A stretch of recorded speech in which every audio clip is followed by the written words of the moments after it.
va a depender de qué lugar estemos. De tal manera de que, pues ahí está la vesícula. Y el transporte de la bilis después de ser almacenada en la vesícula, pues se transporta a través del cístico. Ya del cístico, al unirse con el hepático común, ahí se va a formar un conducto biliar, pero ese conducto biliar tiene un nombre específico. Y ese nombre se llama Toledo, con los 4 segmentos que ya nombramos. Repitiendo la porción supradenal, la retrodenal, la intrapancreática y la intramoral. Y aquí tenemos una pieza. Yo quiero presentar antes que nada a mis colaboradores. Entonces, tenemos a Giovanni, a Jorge Cota, parece, porque los conoces. Giovanni, Jorge Cota, la doctora Yesenia, hoy está tratando de evitar pues, que tengamos estos errores.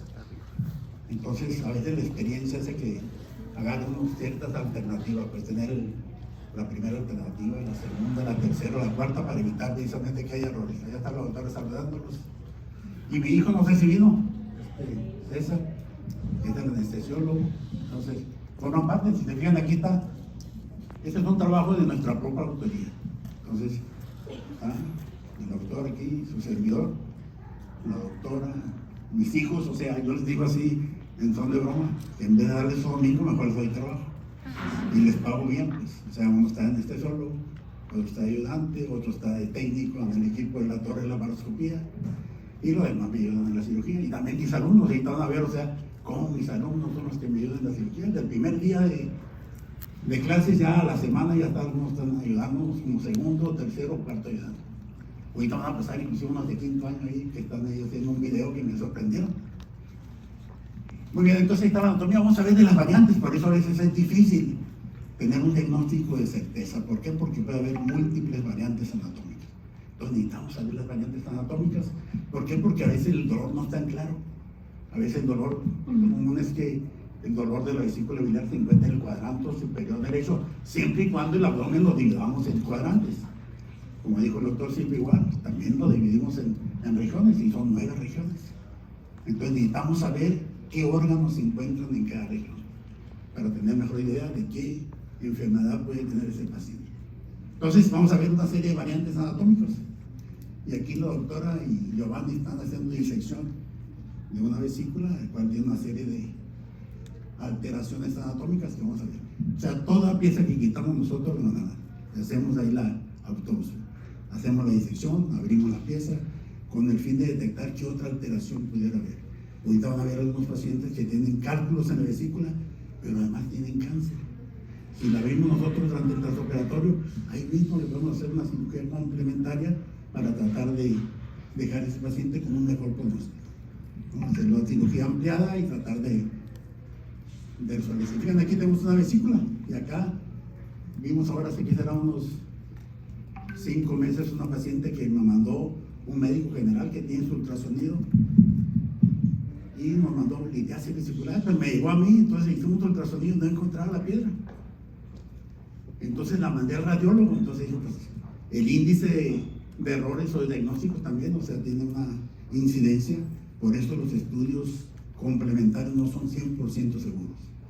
Nosotros hablamos del término de sensibilidad y de especificidad, de valor predictivo positivo y valor predictivo negativo. Y eso tienen que aprendérselos todos. ¿Por qué? Porque si un paciente, ustedes sospechan que tiene un cuadro de inflamación de la vesícula, tienen que saber qué estudio tienen que saber solicitarle.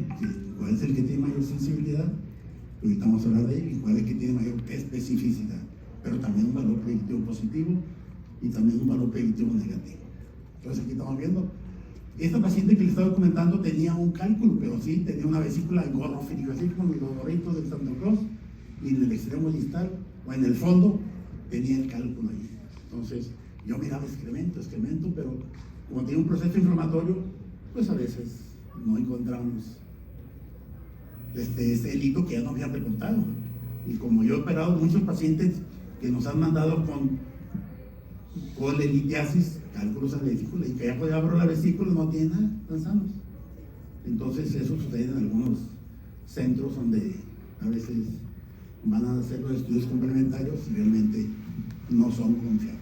Entonces tenemos que ver. Y fíjense aquí cómo está aquí Pues vemos en la parte distal, vemos el fondo, después el cuerpo, después el cuello vesicular.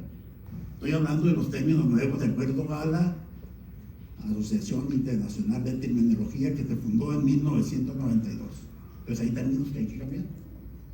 Entonces, aquí estamos viendo aquí ahora el cuello vesicular, ven cómo está haciendo una prolongación y a veces ahí puede estar acumulado material de este biliar espeso o cálculos que a veces modifican la anatomía de la vesícula biliar.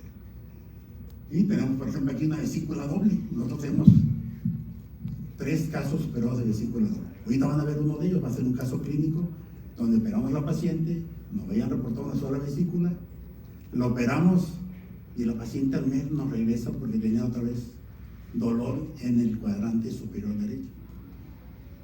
Y mandamos a hacer estudios de laboratorio y estaban las bilirrubinas pues, ligeramente elevadas, 1.3, las totales. La directa tenía 0.9. De tal manera que nos hizo sospechar de que esta paciente tenía algo, porque estaba operada de vesícula. Y existe igual, o sea, iatrogenias de la vía biliar. Entonces le mandamos a hacer una colangioresonancia, que es el estudio quizás que nos pueda dar mayor información de algunas variantes anatómicas que vamos a ver ahorita más adelante. De tal manera que le mandamos a hacer la colangioresonancia y la paciente tenía otra vesícula extra, pero esa vesícula estaba dentro del hígado, porque lo operamos y tenía una vesícula atrófica y no vimos otra vesícula, pero complementamos y este paciente es portadora de una vesícula doble, de la cual una de ellas estaba completamente y todavía la tiene porque esa paciente tiene esa vesícula pero no tiene litos. Entonces la importancia de... Y aquí vemos vesículas dobles, así como la paciente que tenemos, más que estas no estaban aquí en la parte del segmento 5 y 6, que es donde debe estar relacionado la vesícula, con el borde inferior del ligamento de una vesícula doble, con cada una con un conducto. Este trabajo lo presentamos nosotros, igual tengo 11 pacientes embarazadas que les hemos hecho colectectomía laparoscópica, pero presentamos un caso de pariente de la doctora Yesenia, precisamente ahí de su colonia de Leiva Solano, y lo operamos por vesícula doble intrahepática con un solo conducto cístico. Ahora vamos a ver algunas de las variantes. Fíjense aquí esta vesícula doble, una vez desemboca precisamente aquí, en la unión del hepático común con el inicio del colédoco, pero otra viene que va y desemboca precisamente aquí en el hepático derecho. ¿Y cómo podemos saber realmente dónde va a desembocar? Ahorita vamos a ver otros estudios complementarios que tenemos que echar mano para tratar de ver realmente qué variantes anatómicas puede haber. Y si no, hay un estudio que se llama colangiografía transoperatoria. Entonces aquí está la doctora disecando, vemos que aquí pues hay un lito en la cavidad vesicular con bilis de una densidad aparentemente normal, pero en el interior de la vesícula se ve que hay depósitos de colesterol, o sea, tenía colesterolosis aparte. Y van a ver ahorita hasta algunas otras variantes anatómicas, ¿sí? Igual aquí tenemos otras variantes anatómicas, si se fijan, vesícula doble, una va a desembocar precisamente, próximamente donde está el conducto hepático, como otro va a desembocar aquí precisamente donde empieza el colédoco, que es una vesícula doble, así como lo que operamos nosotros con un solo conducto cístico. Pero vamos a ver otras variantes anatómicas. A veces puede ser una vesícula y está del lado opuesto, en vez de estar del lado derecho está del lado izquierdo. Igual el conducto cístico puede ser largo y estar desplazándose por la parte anterior del colédoco y ir a desembocar aquí por el borde lateral del lado derecho. Entonces se ha descrito lugar un síndrome post-colecistectomía, que después de hacer una extracción de la vesícula biliar el paciente puede regresar otra vez con la sintomatología, de tal manera de que hay que tomar en cuenta. Fíjense, aquí tenemos una vesícula doble, una aparentemente atrófica y la otra pues casi perceptible. Ahorita van a ver, o sea, qué estudio es el que tenemos que hacer. Aquí la doctora se emocionó y vio que había una piedra que era muy aparentemente como un diamante. Se la llevó y la llevó con el cerradillo, con el collero, cual hizo su collar ahí. Entonces ahí lo trae la doctora luciendo esa piedrita que tenía esta paciente. Entonces pues se le pidió que... Entonces aquí tenemos nuestro equipo quirúrgico y se fijan, o sea, todo esto es un trabajo de nuestra propia autoría. Le agregué algunos otros estudios para tratar de complementar lo que ahorita está más actualizado. Entonces aquí vemos, o sea, un estudio donde estamos viendo que aquí es una vesícula doble. Entonces el ultrasonido aquí es evidente. Pero muchas veces esto pudiera ser otra alteración. Entonces, ¿qué hay que hacer? Pues hacer un ultrasonido, pero ponerle doble de color. Entonces, el color pudiera ser, porque aquí puede haber alguna alteración vascular. Entonces, si ya tenemos el doble color y no se ve ningún flujo sanguíneo, entonces ya confirmamos que es un paciente que tiene una vesícula doble. Y al llevarlo al quirófano, pues aquí tenemos aparte una sonda acústica posterior. Entonces, ¿cuál de las dos vesículas tiene el cálculo? Pues a veces hasta abrir la paciente, pero igual ahorita con el nuevo advenimiento de los otros recursos, con la angioresonancia, podemos saber en qué vesícula se encuentra. Entonces aquí tenemos ya la pieza quirúrgica con las dos vesículas. Y aquí mis alumnos, estos alumnos estaban aquí porque estuvo la pandemia. Entonces, pues yo usaba métodos que en un momento dado lo estaba viendo a todos, pero les hice el examen en mi consultorio. Pero ustedes son más inteligentes que nosotros y hay que aceptarlo, pues desgraciadamente muchos docentes no lo aceptan, ¿verdad, Joaquín?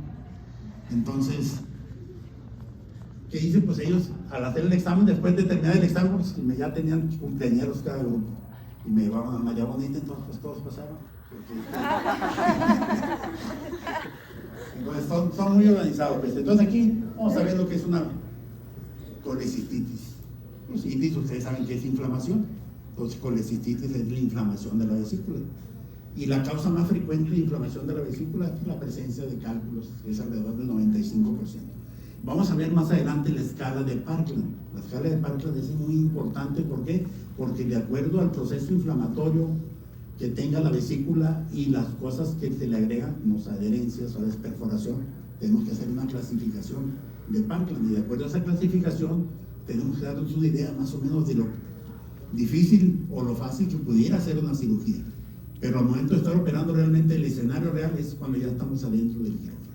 Entonces aquí tenemos una vesícula con múltiples cálculos, y se fijan aquí en su interior hay natas de fibrina. Entonces no vemos aquí realmente, o sea, los hallazgos, pero aquí por lo menos es un Parkland 2.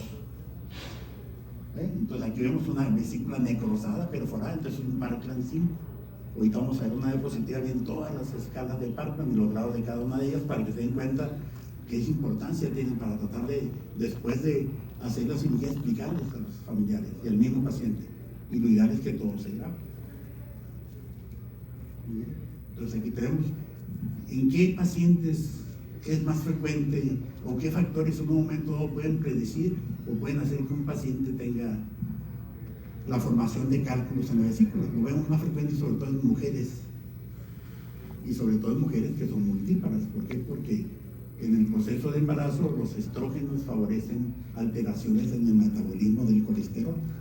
Entonces hay pacientes que deben tener, de acuerdo a los parámetros, dependiendo de qué laboratorio. Vamos a poner un ejemplo, que va el colesterol de 0 a 200, pero hay mujeres en verdad que tienen hasta 3000 de colesterol.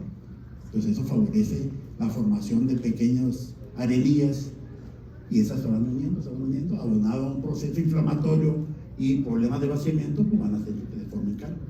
Por eso entonces, de acuerdo a la edad, pues generalmente hay una regla que pues, no es muy 100% segura, pero dice 50, obesa y multípara, pues hay que pensar, si tiene dolor en el cuadrante superior derecho del abdomen, hay que pensar que ese paciente es factible que tenga un problema en la vesícula biliar, y lo más frecuente que sean cálculos en la vesícula biliar. Entonces hay ciertas razas o hay ciertos factores hereditarios que en un momento dado hay que considerar y tomar en cuenta para tratar de pensar en ese tipo, pero está en relación a esto, sobre todo al cuadro clínico.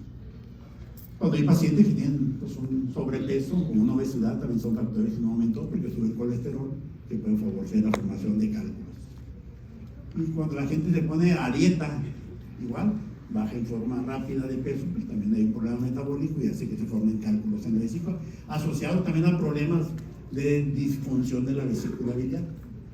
Igual, como estamos viendo pacientes multíparas y enfermedades, sobre todo del bilio, del intestino delgado, que es la enfermedad de Crohn, que hace que se altere sobre todo el problema hormonal y alteraciones funcionales de la vesícula y metabólica que van a favorecer la formación de cálculos. La diabetes, pues generalmente son pacientes que tienen una hiperglicemia, y que pasa por las grasas que consumimos, pues se incrementan. Entonces eso favorece la formación de cálculos de vesícula biliar. La nutrición parenteral, ¿por qué? Porque pacientes dejamos muchas veces en ayuno, dejamos el reposo de la vesícula y hace que se sedimente la bilis y se forman pequeños arenillas y eso hace que se vayan juntando y formen cálculos. Los traspases de oro generalmente usan inmunosupresores que también alteran el problema metabólico y fármacos que generalmente usamos mucho los cefaloforinas de tercera generación con las personas.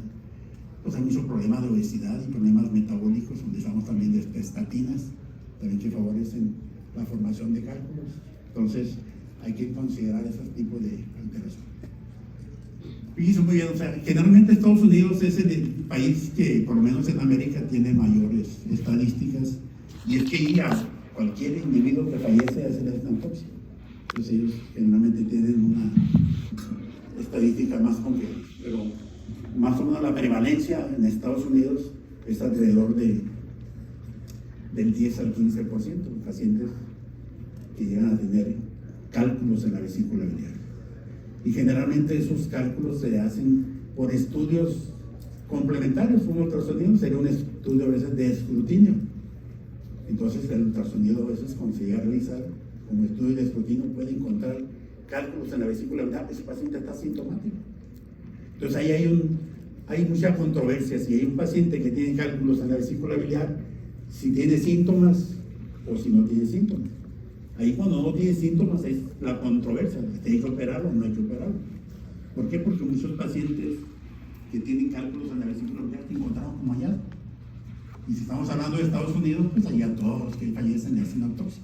Entonces como hallazgos ellos al hacer la autopsia, analizar todos los órganos, vieron que encontraban cálculos y que ese paciente, como tiene historia clínica o antecedentes, un expediente clínico, vieron que esos pacientes no tenían antecedentes de cólico vesicular. Entonces, como hallazgo, por eso la prevalencia está entre el 10 a 15%. Pero esos pacientes del 10 a 15 pueden, en una etapa de su vida, pueden llegar a tener dolor. Entonces, alrededor del 10 al 25% de esos pacientes que están asintomáticos, tarde que temprano van a llegar a tener sintomatología de una inflamación de la vesícula. Y estos pacientes igual, que tienen inflamación, pero se tratan con analgésicos, si es necesario antibióticos, también con antibióticos, pueden volver otra vez a tener otro cuadro de recurrencia. Entonces, los pacientes cuando ya tienen un cuadro de recurrencia, pues ya les hacen el tratamiento. Y se fijan aquí la doctora Giovanni y Jorge, y aquí Maricela. Entonces, después de haber operado a un paciente, igual está en la disección. Entonces, a todo paciente y a todo órgano que quitemos, nosotros le hacemos la disección y le hacemos la autopsia también ahí, de tal manera de que nos va dando una enseñanza y vamos agarrando nuestra propia experiencia. Entonces, a veces se enojan los patólogos, pero aquí es muy importante porque después de haber cáncer de la vesícula y tenemos que hacer un tratamiento complementario para, ¿verdad? Como ven, realmente el cuadro clínico aparece generalmente después de que el cálculo se impacta en la desembocadura del cuello vesicular o en el cístico. Entonces ahí cuando empiezan a aparecer los hallazgos igual ultrasonográficos de inflamación de la vesícula. Seguimos aquí, la pared debe de medir más de 4 milímetros para considerar que ese paciente tiene inflamada la pared de la vesícula. Líquido perivesicular, un cálculo que en un momento dado esté proyectando una sombra acústica, pero hay cálculos que a veces no están proyectando. Entonces ahí es cuando a veces tenemos duda, algunos que pues será, o a veces será, o inclusive puede ser un pólipo. Y generalmente cuando se impacta el cálculo a nivel del cuello vesicular, pues aumenta el tamaño de la vesícula biliar. Y aunado al cuadro clínico, pues el paciente. Pero que hay unas guías, las guías hay que aprendérselas. Entonces todo ahorita, en cualquier escenario que estemos, está en relación a las guías. Entonces hay que pegarnos a las guías para tratar de, en un momento dado, tener mayor seguridad en cuestión de los porcientos que tenemos que tener en cuenta para tratar de hacer el diagnóstico. Y aquí tenemos la guía de Tokio, que se publicaron igual en el 2018. Y si se fijan, igual, de edad, como dijeron, 50, dije yo, pues aquí 40 más, menos 10 años, de los 30 a los 50 años, es más frecuente que el paciente tenga síntomas y cuadro clínico de colecistitis. Igual el sexo, como vimos, es mucho más frecuente en la mujer que en el hombre. Y si vamos a ver aquí, los pacientes que llegan a tener proceso inflamatorio de la vesícula biliar, hay unos que pues, toman un analgésico porque se automedican. Entonces, por eso, esos pacientes a veces tardan más de una semana en hospitalizar o de ir al médico. Pero otros no, o sea, nunca les había pegado ese dolor y les llega a pegar ese cólico vesicular.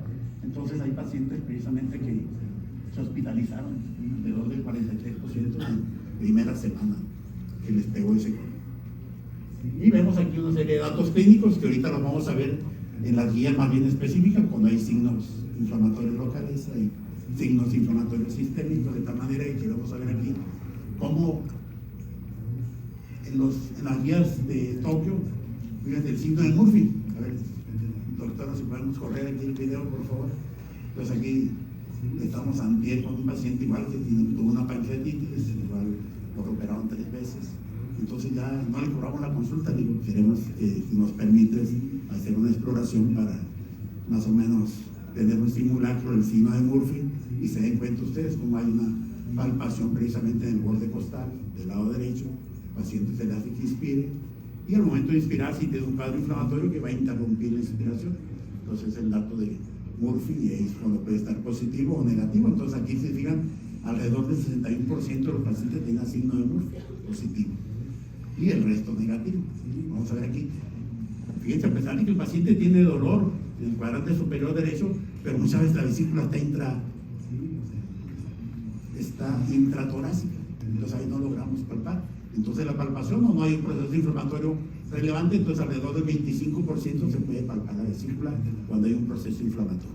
Y el resto, pues no, de acuerdo a las guías. Pues, a veces hay pacientes que no llegan 10 pacientes, pero pues a veces no llegan todos con un proceso inflamatorio, pues ahí tenemos el 100%. Pero el estudio más confiable se llama metaanálisis, que es un estudio multicéntrico donde se van vaciando todo el protocolo que se va a realizar para tratar de tener un estudio más confiable. Y estos pacientes igual, fíjense, el 96% de los pacientes, el signo más frecuente fue el dolor. Entonces, si se fijan, alrededor del 96% llegaron con dolor. Y el resto, pues, es el 4%, que es mínimo. Y estos pacientes, fíjense, la fiebre es un dato, pero es un dato que orienta que puede el paciente tener datos agudos o complicaciones de un proceso inflamatorio. Pero vemos aquí la fiebre que se presentó solamente en el 12%. Y el resto no lo presentó. La leucocitosis, fíjate, pues hay un proceso inflamatorio, pero a veces no está relevante la leucocitosis, entonces ya cuando evoluciona y sigue su historia natural de enfermedad, entonces pues, empiezan a aumentarse los leucocitos, entonces hay una leucocitosis y el resto no lo presenta. Aquí la proteína C reactiva pues, es un marcador de inflamación, así como la procalcitonina, así como la velocidad de microsegmentación. Entonces aquí tomaron en consideración ellos aquí lo que es la proteína C reactiva, que vieron como está inflamada la vesícula, el 79% está elevado. Y si vamos aquí ya después de que tenemos que hacer el diagnóstico, entonces nosotros estamos presumiendo que el paciente tenía un cuadro de colecistitis alrededor del 24%. Y ya cuando hacemos el estudio complementario, pues vemos que realmente el diagnóstico definitivo se hizo en el 16%. Y ya los pacientes que tenían colecitis crónica, pues eran los más frecuentes, alrededor del 60%. Y estos pacientes, pues todo lo que quitemos hay que mandarlo a estudio histopatológico. Entonces, alrededor, por ejemplo, aquí del 13.1% de los pacientes tenían una colecitis aguda edematosa. El 12.6% tenía una colecitis aguda necrotizante.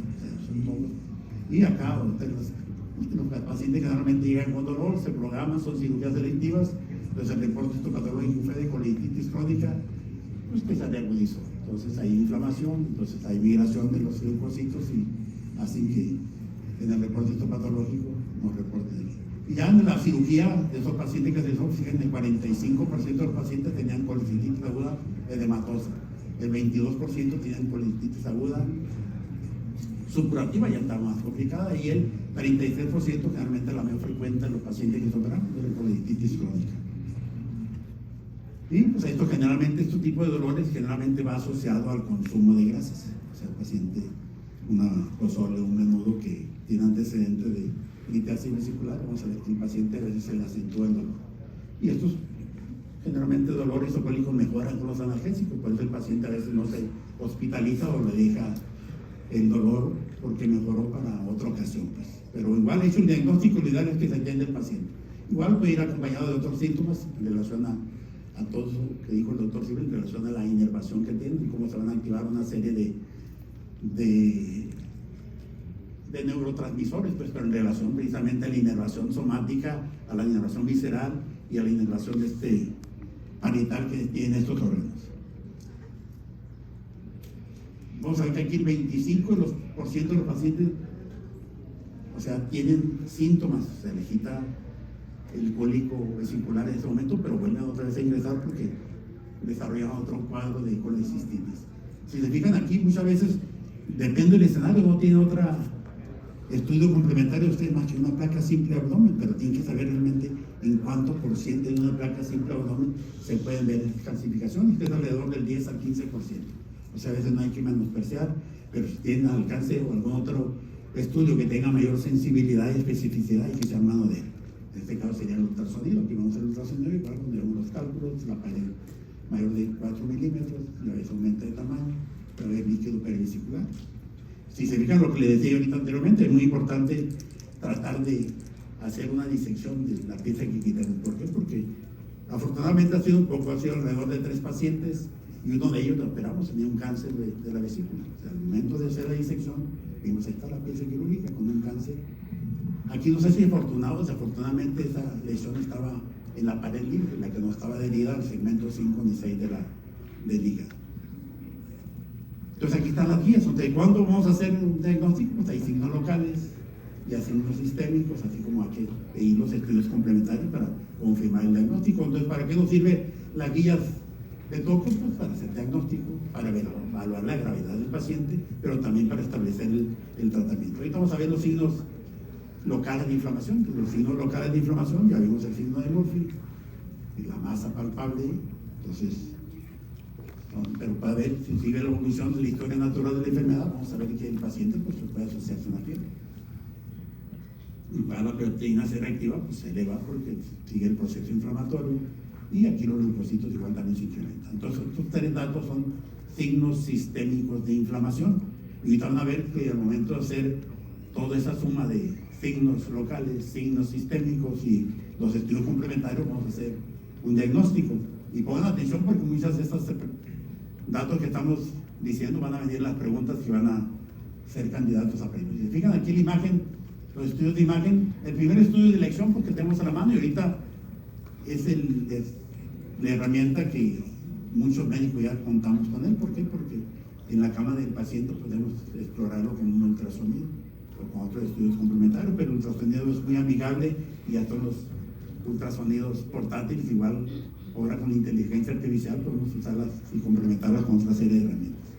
Entonces vemos aquí el ultrasonido y se fijan, vemos aquí esta imagen donde vemos más de 4 milímetros de la pared, vemos líquido alrededor de la pared, vemos igual líquido alrededor, el cálculo ahí, el celito que proyecta sombra acústica posterior, puede ser uno, puede ser múltiples, a veces hacemos ultrasonido y no encontramos bilis, encontramos puros cálculos en la vesícula y puede estar aumentado de tamaño. Entonces serían los datos ultrasonográficos, como ven ustedes aquí, sería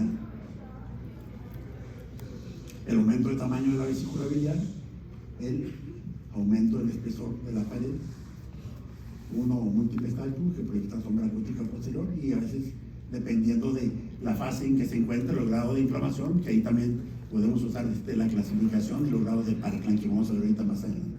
Y el estudio que tenga mayor, que sería el estándar de oro, pues se llama gamma-grama, pero no contamos en todos los lugares con un gamma-grama, entonces por eso, y aparte es más caro. Entonces, en vista de que en cualquier lugar podemos tener ultrasonido, pero sería un estudio que tiene una alta sensibilidad, cerca del 100%, pero el estudio que sería el estándar de oro para tratar de confirmar si es que hay una duda, sería el gamma-grama hepático o de las vías biliares.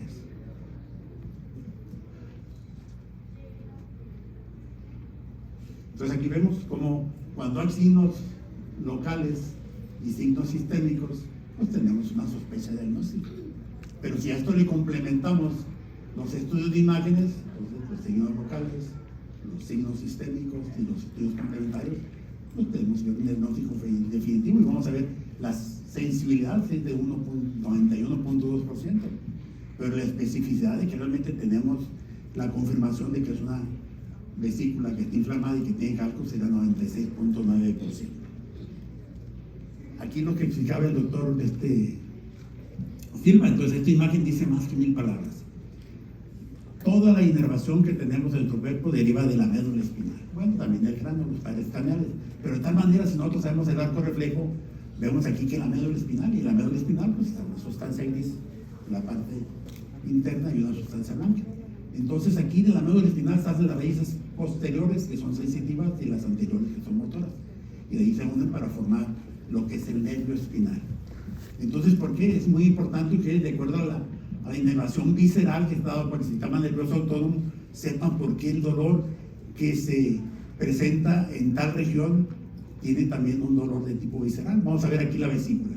¿Ven? La vesícula aquí está inervada igual, desde el punto de vista visceral, desde T5 o T6, T7, T8 y T9, que van a formar aquí los nervios espláncnicos mayores, y van a llegar a ganglio celíaco, y van a dar unas raíces postsinápticas que van a inervar aquí la vesícula, ahí van a inervar el hígado.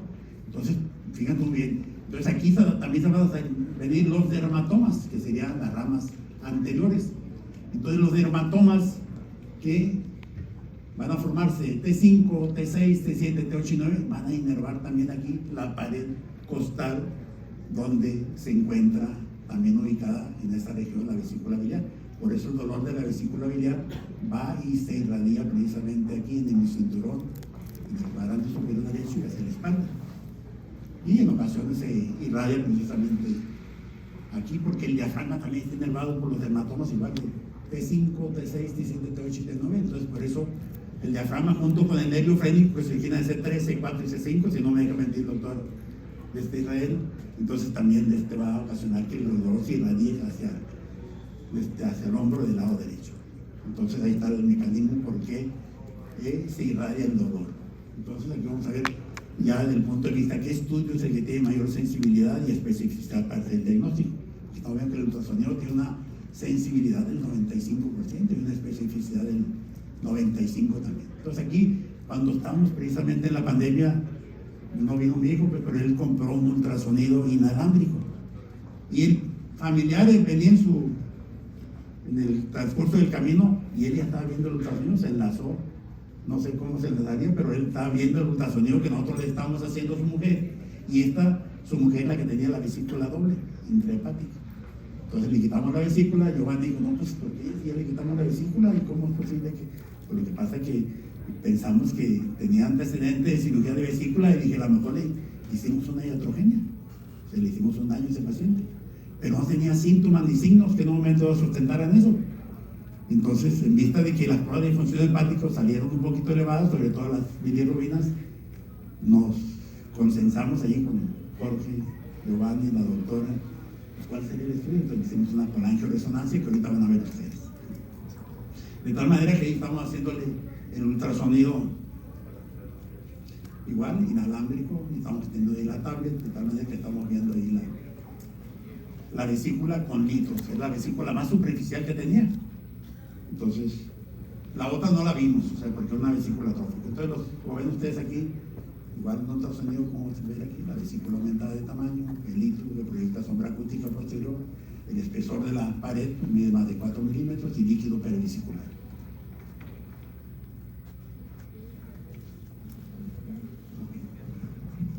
Muy bien, pues aquí vemos el ultrasonido otra vez, vemos que tiene una alta sensibilidad y especificidad. Igual, pues estos pacientes que tienen un cuadro de corelitase, tenemos que hacer estudios complementarios porque estos pacientes van a ocuperar cirugía. Entonces le hacemos venta hemática, química sanguínea, pruebas de funcionamiento hepático para ver realmente cómo anda funcionando su organismo igual. Vamos aquí repitiendo pues varias imágenes porque vean que el ultrasonido hoy en día es el que tiene mayor sensibilidad y especificidad. ¿Sí? Igual otro ultrasonido. Igual aquí múltiples ultrasonidos con la sensibilidad y especificidad que tiene más del 95%. La tomografía es otro estudio que a veces echamos mano, llega la paciente y se hace una tomografía por alguna otra patología y vemos que salen ahí imágenes igual que no se sospechaba, pero aquí vemos un aumento de densidad, entonces calcula la vesícula. Aquí apenas se empiezan a percibir en la parte más inferior de la vesícula, donde vemos imágenes de mayor densidad. Aquí vemos igual cálculo de mayor tamaño, la vesícula igual otro menor tamaño. Entonces la tomografía tiene menos sensibilidad y especificidad, alrededor de 75% de sensibilidad y especificidad para tratar de diagnosticar los litotrimágenes, bueno, vemos los litos. Además vemos múltiples órganos más que a veces como hallazgo podemos encontrar. Entonces aquí el tratamiento puede depender del estadio que encontremos nosotros al paciente. Si es una colititis en una fase de un grado 1, pues generalmente los pacientes hay que darles analgésicos, antibióticos y hay que programarlos para cirugía.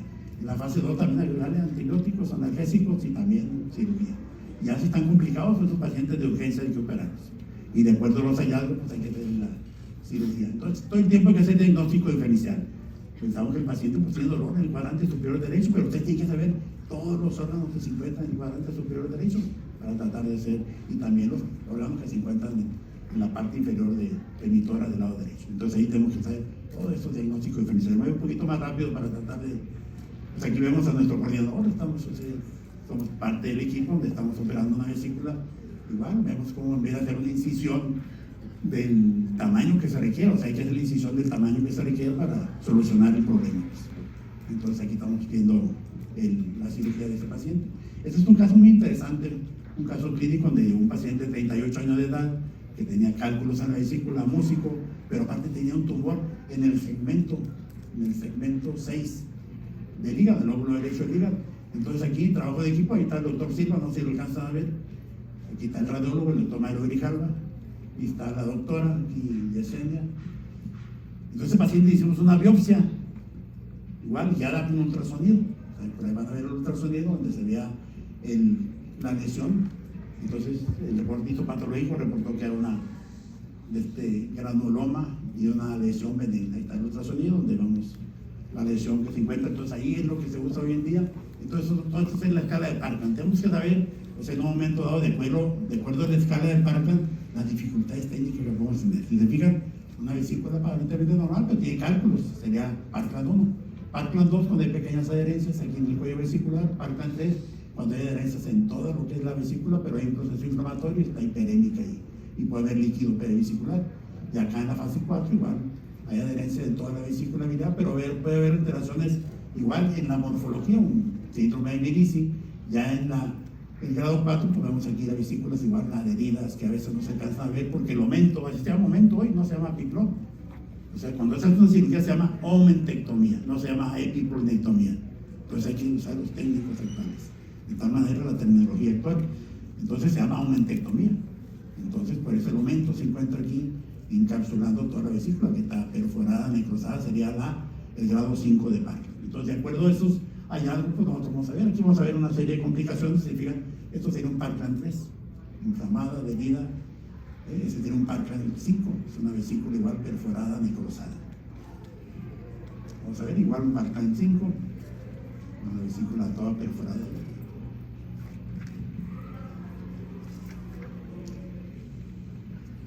Entonces aquí igual, una vesícula necrosada sería un Parkland 5, igual con ese paciente con necesidad de hacer cirugía abierta. Aquí vemos igual los hallazgos laparoscópicos, no fue posible quitar la vesícula, entonces se convirtió a cirugía abierta. Entonces el hacer una cirugía y tener que convertirla no es fracasar, sino tratar un juicio y un criterio adecuado para tratar de que ese paciente salga adelante. Entonces hay que tomar cultivos, a veces puede haber fístulas, igual a la vesícula hay que tomar en cuenta qué órganos se encuentran relacionados con la vesícula. Vemos que el duodeno está cerca ahí, el estómago, el colédoco, el colon. Entonces puede haber fístulas de la vesícula al colon, de la vesícula al duodeno, de la vesícula al estómago o de la vesícula al colédoco. Igual, estos pacientes generalmente antes de empezar la cirugía, nosotros a todos los pacientes les ponemos antibióticos, analgésicos, inhibidores de la bomba de protones. La medicina es preventiva. La hacemos curativa, ¿por qué? Porque los pacientes a veces no acuden, nosotros no hacemos realmente el trabajo que nos corresponde para hacer medicina preventiva. Entonces, a estos pacientes les digo, les hacemos. Entonces, ahí los pacientes que tienen litiasis vesicular, pues hay que hacerle cirugía abierta o cirugía laparoscópica. Si fijan aquí los doctores ya son muy diestros en hacer puntos y es una cirugía abierta, y después de hacerlo aquí también cirugía abierta, y puede ser igual cirugía laparoscópica como estamos viendo aquí. Estamos sacando aquí múltiples cálculos que se encontraban en la vesícula biliar. A veces batalla más uno para quitar la vesícula que en sí la cirugía. Igual, para tratar de hacer una cirugía hay que tener los criterios de estable. Entonces, tenemos que ver y localizar perfectamente todos los elementos que van a tenerse que disecar. Ahí normalmente debe haber un conducto cístico, a veces hay dos, debe haber una arteria cística, a veces hay dos o más. Entonces, a veces hay arterias que están del segmento 5, del segmento 6 hasta el cuerpo o fondo vesicular. Entonces tenemos que identificar perfectamente. En condiciones normales solamente hay dos conductos, que llegan a la vesícula o salen de la vesícula, el conducto cístico y la arteria cística. Entonces serían los criterios de seguridad de Strasberg. Y aquí a veces cuando tenemos duda y que vemos que el paciente está distorsionado la anatomía, usamos el verde de indocianina. Y cuál podemos ver realmente el mapeo de la vesícula biliar y hacer una disección y tratar de en un momento de este paciente a no hacerle más daño al que ya tiene. Y aquí están los criterios de Nassar, escala de Nassar, que sirve también para tratar de ver las dificultades técnicas que puede haber en una cirugía.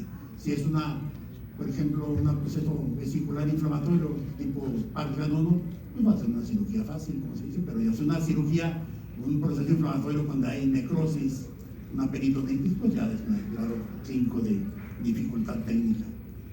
Entonces aquí tenemos igual unos ejemplos de algunas cirugías, pues, colestectomía laparoscópica, no sé. Aquí vamos a ver un poquito más adelante lo que es un situs inverso, para que se den cuenta. Aquí vamos viendo a ese paciente igual, el corazón del lado derecho, el hígado del lado izquierdo, la vesícula del lado izquierdo, el apéndice del lado izquierdo. Entonces aquí el paciente te va a hacer la tomografía donde se ve el corazón, el hígado y la vesícula de los lados opuestos debe estar, y aquí estamos haciendo la cirugía laparoscópica de este paciente con situs inverso. Ustedes pueden escanear aquí los códigos QR, aquí está el artículo original de Parkinson, aquí está la presentación de todos los diapositivas que hemos hecho y acá está la referencia bibliográfica de todos los que participamos en este trabajo. Igual vamos a ver aquí les presentar, o sea, el resumen de todo el tipo de cirugías. Ahorita con la inteligencia artificial, aquí hay simuladores que se están usando para tratar de hacer el entrenamiento en gente que está empezando las cirugías. Entonces la inteligencia artificial también está siendo muy útil ahorita en lo que es la cirugía de vesícula biliar. La cirugía robótica, si se cuenta con ese recurso, aquí ya el mes que entra no va a llegar el robot aquí a Mochis. Entonces ya me invitaron a mí a practicar en él. O sea, ya he practicado yo, pero igual vamos a tenerlo aquí en el Fátima, ya hicieron la solicitud, entonces vamos a tratar de incursionar. Entonces aquí es por un solo puerto, aquí con 3 puertos, y aquí con un solo puerto, y aquí la cirugía con un solo puerto. Por ejemplo, este es un Parkinson 3, donde hay adherencia desde el fondo, cuerpo y cuello vesicular. Este es un video que hicieron los que están en quinto año ahorita, o sea, que nos ayudaron en la cirugía, entonces donde ellos participan, igual hacen todo lo que es el simulacro de la cirugía. Vamos a pasarlo. Este es el caso clínico que les iba a presentar, que sería el caso clínico que vemos aquí.